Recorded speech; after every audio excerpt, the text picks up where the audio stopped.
What's up, bosses? Welcome to another episode of About Her Business, the podcast where we leave all the gossip at the door and get straight down to business. I'm your host, Jante.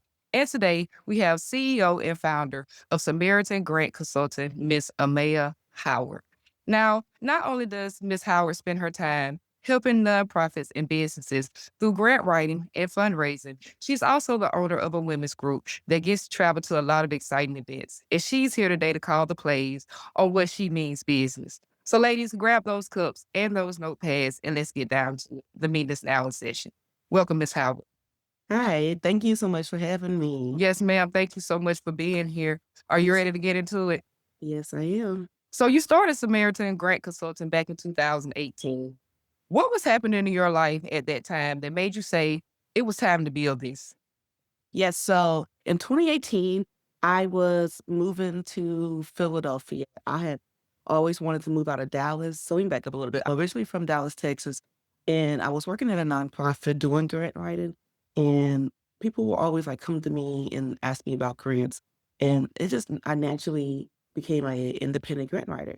And in 2018, I lost that job I had, and I was like, there's nothing left for me in Dallas. So when we moved to Philly, and that's when I started consulting. I wanted to hit the ground running, and I started Samaritangrants Consulting in 2018, just basically out of that natural pivot in my life. Mhm. W And that's a huge jump going from the South to the East Coast. What made you think that the East Coast was the better option? I had visited Philly before, and honestly, when I visited, I just seen so many people that looked like me. Before I moved, I actually got exposed to like a professional group for Black people, Mhm. and I just knew about all these different nonprofits, so I knew that would be able to adapt pretty quickly, especially in Philadelphia is home to so many universities, so many community-based organizations, so many grassroots organizations. And 8 years later, I'm still here. So I love it. consistent. I love it. I love it. Now you describe your firm as being equity driven. How do you find equity in philanthropy, and where do you still see the biggest gaps?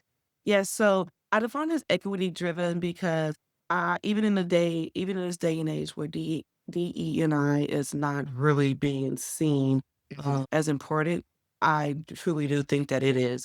And so, especially with equity driven, I'm also driven, where I like to, when I talk about organizations I'm working with, I like to focus on their strengths and not their deficit. And so, there's a term that I really like to use called asset framing. Asset framing is really defining people by their aspirations and not by what they lack. So very common we are adjusting when people want to give back, they refer to people at risk. They're very talk about low income. Even though Mm. these things are very true, we should start adjusting them by what we want them to look like. Why are we there? So it's really taking a different approach and being very positive about the work that we're doing, but still helping those that are in need. And again, thank you for sharing that information with us in our audience, Miss Howard. Now, let's get into how much money you've actually helped secure. You've helped secure over $76 million in funding. I first of all want to congratulate you on Yeah. when you reflect back to that gigantic number, what does it really represent to you beyond, say, the dollar? It really represent, like, on a larger scale, that's 76 million and also across multiple countries. And so I've done some work in Ghana and also currently working with some work in Mexico. And I feel like the impact is more than the dollar, like the amount of people, because a lot of times people can get like these $1 million grants, but they're not doing the same impact as someone that is getting a grant for like, say, $50,000. So I really just put the human aspect. Of course, that's a lot of money, but the impact just goes beyond the dollar amount that I've raised and I'm continuing to raise. Mhm. Now, you are global and you work with some great, well known organizations, including the NFL Foundation and Bakery. What have those collaborations taught you about power, success, and trusting in funding? And it's crazy because back in the pandemic, when I was like 2020, that was when Beyonce started to release these funds for Black-owned businesses during that was really impacted during the pandemic. I would say in 2019, I started Samaritangrants in 2018. In 2019, I kinda went away from it. In 2020, I'm like, "Okay, Imma start back taking this seriously." And so I'm so glad that I did because that was the year where I got the first Beyonce grant. So I actually received 2 of them for my clients. And being able to work with these larger organizations like the NFL, these are really known. I'm able to be like that intermediary, like the person that's in between, because that money didn't go towards me. The money went towards the community. So one specifically, I helped a woman that's had a Black woman in Houston. She had a farm and it was helping produce fresh food during the pandemic. And being able to really be that connector between these larger organizations, people that want to get back, and then those that actually need it. I think that's just really, like, just speaks on, like, what I really do because it's a lot of times I could talk about, like, all the work that I've done, and I can't even talk about everything I've done in the small amount of time that we're Hey, speaking, but it just really speaks to, like, the amount of the work that I'm doing and making sure that the money is getting into the right hands, the right people that's making the right impact for real. I love it, and your inbox is about to blow up, so I hope you're ready. I'm So, you work with nonprofits and socially conscious businesses. Mhm. What are some of the most common mistakes you see from leaders who may be well-intentioned when it comes to making grants? So, specifically, like, I feel like before leaders, they wanna start a nonprofit, I want them to pause because as you mentioned, I work with socially conscious businesses. So these are people that have a business and they may not necessarily need to have a nonprofit, but they're doing a great work. So, like, the Beyonce grants that I've won, there actually wasn't for non the Beyonce grants was not for nonprofits, they were for businesses. And so a lot of mistakes people do is, "Oh, I wanna give back to my community. I need to create a nonprofit," which is not the case because sometimes nonprofit, the work is harder than actually running a business because a business, you kinda have an idea, a business model of where the money coming from. But if you do not know where the money is coming from a nonprofit, to form your nonprofit is not always the best decision to create it. And so the way I work with, like, the socially conscious business, and these are businesses that has a positive impact on the community. So, for example, there's a business out here in Philadelphia where it's a pizza shop, but the pizza shop actually employs those that are returning sentences from incarceration. And so those are helping people get jobs. And so that's just like one example. There's also like a dry cleaning place out here. They hire drivers to deliver the cleaning the clothes to the businesses. So and they hire people that was a previous incarcerated. So you can always have, like, a business that wanna give back and don't feel the need to form a nonprofit, and you can still get grants as a socially conscious business, but a lot of times you just need to become what's called a fiscal sponsor. Get a fiscal sponsor, and that's basically just teaming up with a nonprofit and utilizing their EIN and already the established structure. So, if you already doing the work that you're doing, you don't really need to do extra work. You don't need to do a lot of the legal work, handle the finances and things like that, that a normal nonprofit would. So, yeah, my thing is, like, think thrice about starting a nonprofit if you really wanna give back. I love that advice, and y'all heard it from one of the people who helps people secure those grants. Think about it, y'all. Now, we talked about those social conscious businesses along with those nonprofits, but you also work with high net worth individuals as well. How Mhm. do you help them move from wanting to say give back to giving in ways that are really impactful?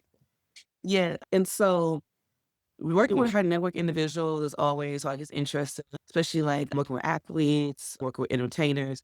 A lot of times, these people may come from, communities that really didn't have a lot, and so they naturally wants to give back to what the community that raised them. And common ways they do that is, like, they do a Christmas toy drive around Thanksgiving. They may do a turkey drive, back to school backpack. And these things, they are good, but they are really like, I like to say, feel good events. And as these do help out families, I really want to work with more of these individuals to make sure that their dollars are doing something that's more impactful. So the same family is not coming into the line every year to get a free turkey. And Mhm, so working with them to being more strategic about where are they investing their dollars in philanthropy, and then where it's gonna get the greatest impact? Is it an event? Is it, are they offering any type of can they offer any type of workforce development? Can they plug someone into a internship, a job, things like that. So, me working seeing this through the lens of working in philanthropy for, over 11 years now, really want these high net individuals to kinda move the needle past one-time events where it may help them in the next week or so, but mhm. give them something a good give back to your community a good foundation so they can inevitably be in a better place than they were before, honestly. And that's what you call ladies putting in the good work. So let's switch to a term that I'm not very familiar with, and it's called accidental grant writers. Mhm. Who are these people and why did you feel called to build something specifically for them? Yes, so, honestly, anyone that was not trained to be a grant writer, but they find their soul writing these grants all the time to keep their organization afloat, to keep their program afloat, that's them. So these are people that are founding, like, their own organization, founding executive directors. They can be an administrative assistant, they can be program directors, or anybody like I said, I went to college and actually took a college course on grant writing. So these Mhm. I was, very much strategically in these fields. But in my career, seen so many people that they're writing grants and then they don't really have the correct tools to kinda get them to the right place because they wasn't properly trained. In grant writing, it really encompass most, like, people within the organization, and they may have the knowledge, they're just not using it correctly. And so, a lot of people, when I tell them, like, accidental grant writers, they 100% resonate with that, and they're probably not happy that they're in that position too. Yeah, and again, you mentioned administrative assistants. I used to be an administrative assistant and a executive administrative assistant. So you are a blessing. Thank you for thinking because you don't think about an executive assistant or an administrative assistant writing grants and often don't have that experience. So again, that is what we're about here. We bring on entrepreneurs who think about everybody, y'all. Yeah. So we're moving on to a new venture you're launching coming in March. It's called the Samaritan Grant Writing Academy. What problem is this solving? And what traditional grant writing training often you feel is over? Thank you. Yeah, so the Samaritan Grant Writing Academy is for an accidental grant writer. And so we're going to go through all of the things that you may not known about the grant process because you may have just been thrown into to ask to apply for a specific grant. And so through the Samaritan Grant Writing Academy, we're going to go through exactly like what does funders like what are they looking for in a grant application, how to communicate with funders, how do you actually write the narrative, how do you all honestly they look at the budget, they look at your organizational documents, and even where to find the grants. And then, and now we're in the year 2026, everything is AI. And so, of course, people are using AI more to write grants. And I can, as a grant writer and then also a grant reviewer, I can tell 100% when something is 100% AI. So, what is the best ways to use AI in your grant writing where you can still get funding? And Mhm. so I'm really teaching people like what I've have learned throughout the years of having various roles, working with various organizations of writing grants and just making sure that these people are equipped because as the time is changing and less organizations can afford a consultant like me to come in and then do the work that they need to be done but I want to be able to equip people so they can be more self-sufficient. So equipping them with the tools so they can sustain um, after a consultant come in and they can continue to, get the funds and win. See, she was thinking about me the whole time, y'all. She created an entire academy Exactly. for me to come and learn about grant writing. And again, we thank you for that because that's something that is, again, not even thought about. And you did talk about artificial intelligence, and there's been a lot of talk around artificial intelligence in business and in different industries. So, how do you balance innovation with ethics, equity, and storytelling that still feels kind of human? Yes, and so, like I said, AI is everywhere. Be remiss if I say I don't use AI on a daily basis. It doesn't it helps me train, like, what I wanna, write about, but the way, I use it is more so I use it as a tool to, like, enhance what I'm writing. So, I'm a natural writer, I know how to write, and even if, like, I put a entire grant application through AI, I'm still spending hours refining it because I'm the expert on, knowing what I want to say and how I wanna say it. And Mhm, so, I'm still putting the human aspects of being able to write and clearly articulate what I wanna, say. And mm, so, the way I use it, like I said, it's very much to help, like, kinda like a partner. And so, I use it to, like, ask it, like, what is the funder looking for? And so I make sure that is included in there because the way AI is, they're just going to spit something out. mhm, So it may not be the right thing, but it's going to give you something.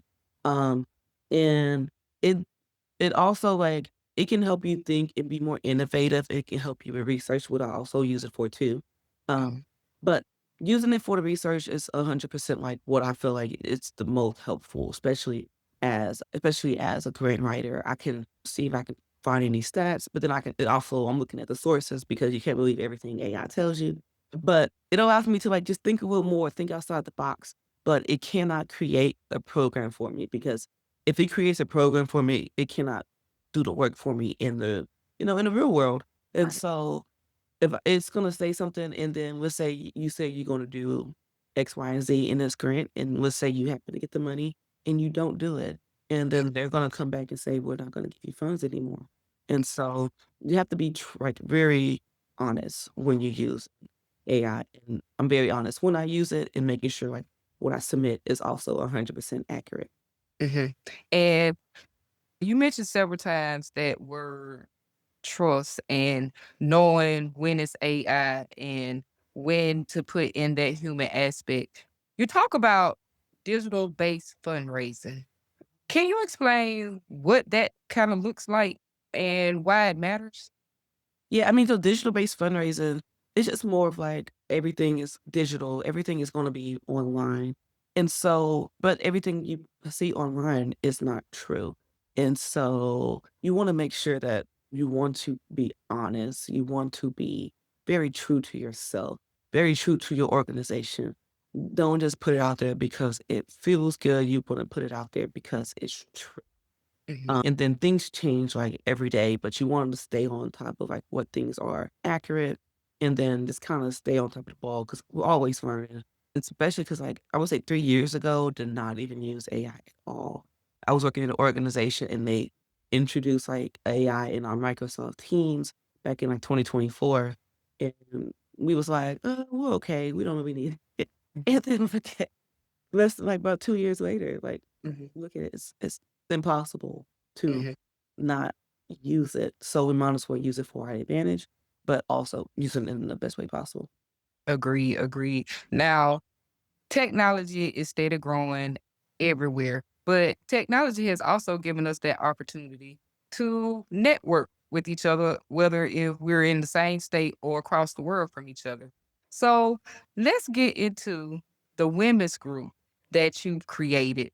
What is the name of the group and what all do you guys do?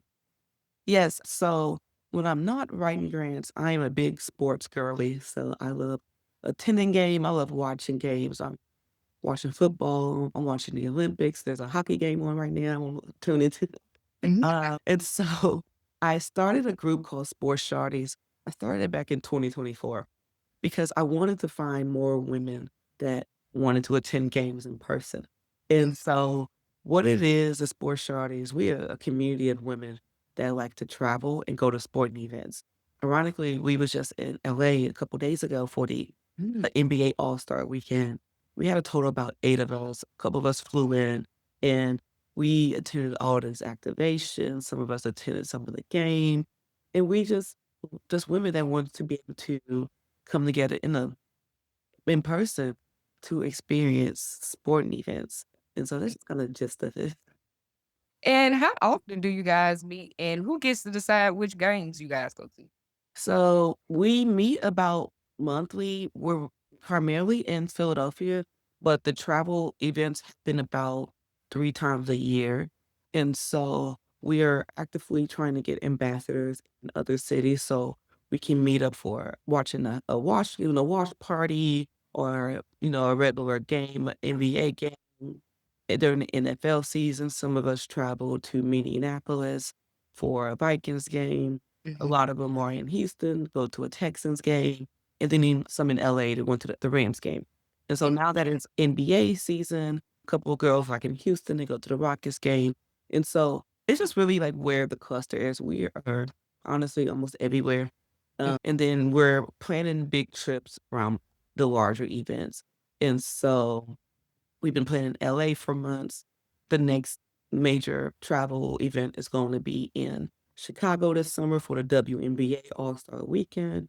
And we're planning to hit more cities during the NFL season. And we're actually hoping the NFL they release some international games that we can get some interest of women that want to go for those too. Okay, awesome. And is it open for certain women to join, or is it open for everyone? And where can we join? So it's open for all women. A lot of men have asked, but I'm like, if you if you can support your woman, sure. But Of if course, they've asked. yeah, you can support your woman, you can go, like, with your woman, but we're giving it towards women and girls, and so we can be found at sportsshawties.com. A website was actually redoing it now, but it will be launched in March, relaunched in March, but you can go to sportsshawties.com right now to subscribe to our email.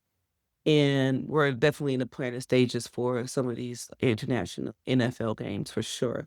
But we've already secured locked in locations for WNBA All-Star Weekend in Chicago this summer.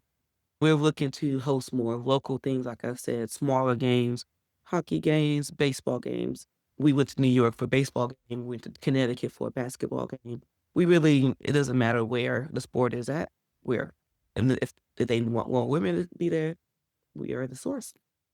I love it. I love it. And if you guys missed it, don't worry. We'll get all that information again at the end of the episode. So I want to move over to talking to you as yourself for a moment, not the entrepreneur. What hard lessons have you had to learn while creating this business? You know what? I would say a lot of time as Black women, we really have a mentality of, you know what? I'll do it myself. If I don't do it myself, it won't get done. And I'm really moving away from the attitude, looking to make sure like it's okay to ask for help. I am in a season where I'm okay with getting declined, but I ask for help. And then there's a yes in there somewhere. And just making sure like it doesn't matter like what it is, no ask too small, making sure I'm asking for help. I'm saying 2026 have all the audacity. Yeah, I love Yeah. it. I have all the audacity to ask for help because I know right now, like me also like building 2 businesses, I literally cannot do this by myself, and I'm not doing it by myself.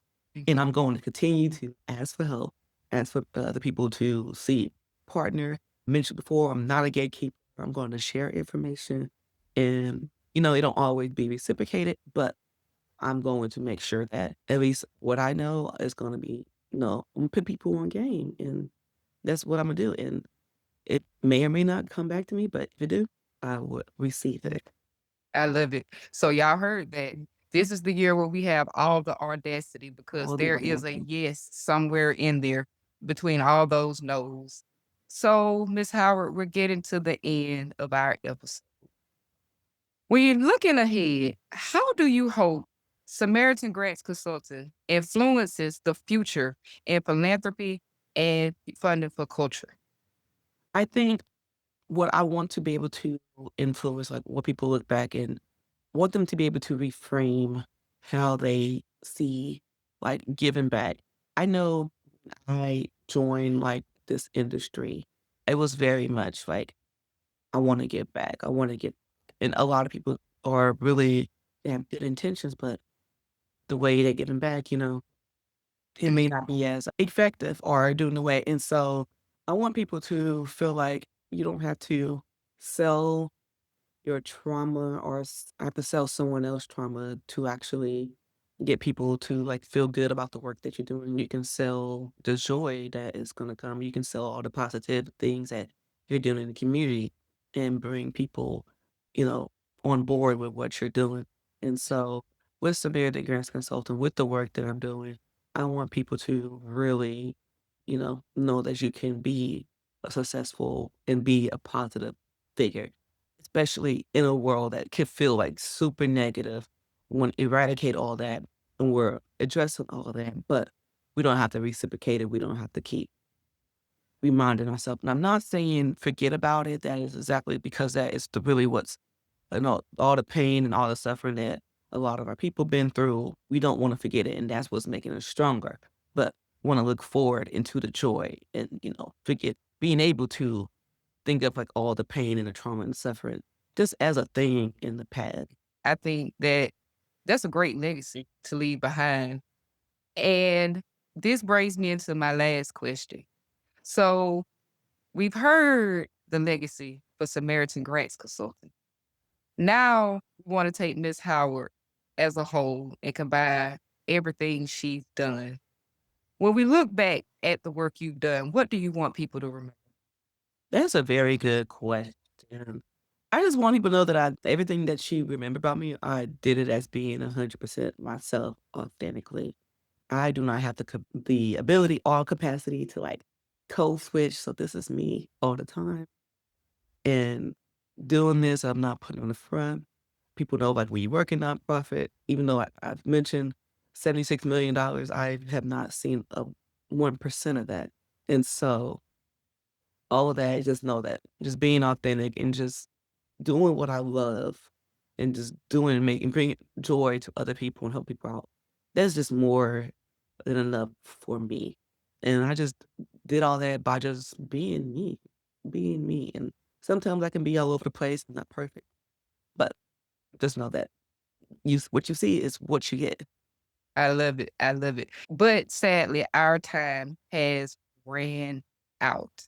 But before we go, I do want to get all your social media information. I want to know how can we sign up for the Writing Academy. I want to know how we can sign up for the group again. Let us know all the details. Yes. So for Samaritan Grants, yeah, it's all Samaritan Grants on social media. And then you can even reach out to me on like even email. My email is hello@samaritangrants.com for any questions. And for Sports Shawties, it's Sports Shawties on everything. SportsShawties.com.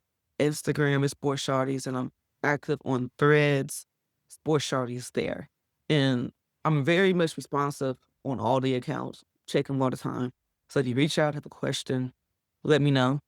And I will looking forward to, like, just meeting more people. I'm very much a social person, I'm a yapper, and so if people are even in Philly and wanna get coffee, I'm definitely that person. And then hopefully I can meet people on one of my trips because I 'cause I'm also, like, a planner, so I love planning trips, so yeah. Awesome, awesome, awesome. Before we adjourn our meeting today, Miss Howard, any last words? I always when I do talks, they ask, like, what the last word is, and I always leave people with this: "The Lulu is the Salulu." Be delusional with your ass. That's what, like, be a little delusional with your goals. I Be love be a little out the box, and You built it. And with that, ladies, the meeting is now adjourned. Thanks again to CEO and founder of Samaritan Grant Consultant, Amaya Howard, for coming on and offering all of her insights. Be sure to subscribe to About Her Business wherever you receive your podcast so you never miss an upload. Also, leave us some comments down in that comment section on which industry you think we should interview next. Until next time, keep those goals tight, that circle tighter, and that bank account growing.